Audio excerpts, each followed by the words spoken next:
So before you start, you're going to have to think about what the aim of your score is.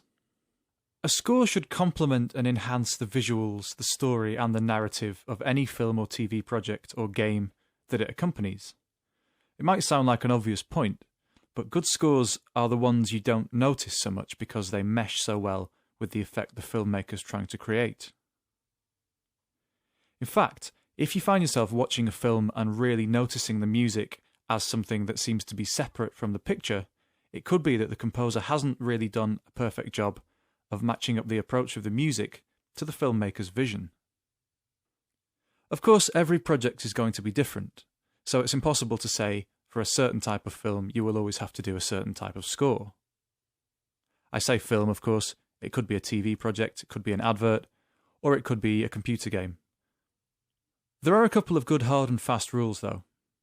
Apart from the one I've already mentioned about the score needing to complement the visuals and enhance the story, you should try to avoid being anachronistic, unless you're really sure it's going to work.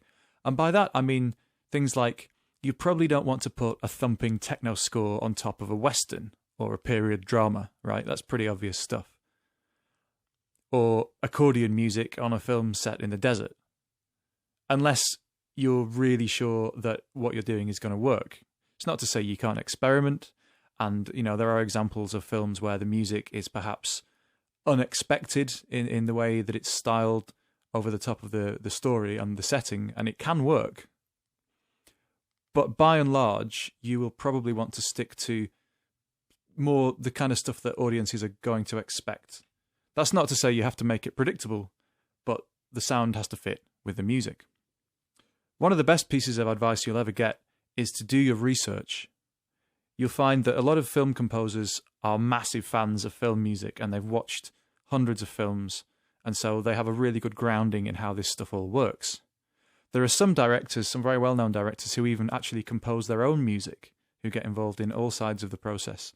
Probably the best example of that would be someone like John Carpenter, who's very famous for actually pioneering a lot of the synth-based minimal atmospheric music that would become a standard in Hollywood after he kind of invented that as an idea. There are various things that you're going to need to do while you're composing. One of the most important is developing themes and motifs within the music. This can involve things like giving characters or locations certain musical themes of their own. Now, they could be melodies, rhythms, or moods.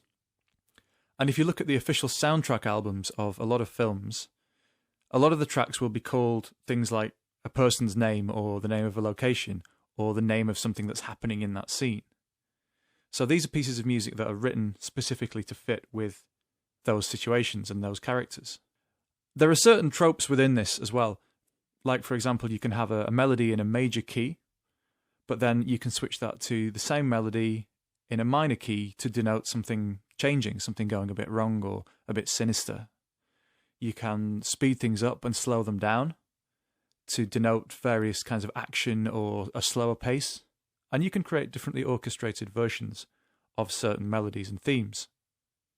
A fantastic example of this is the score for Taxi Driver, where you have melodies and sections that are played in completely different styles, such as like a 70s lounge jazz version of a melody, and then also kind of heavy string version of a very similar melody to denote the shifting tones and themes within the film.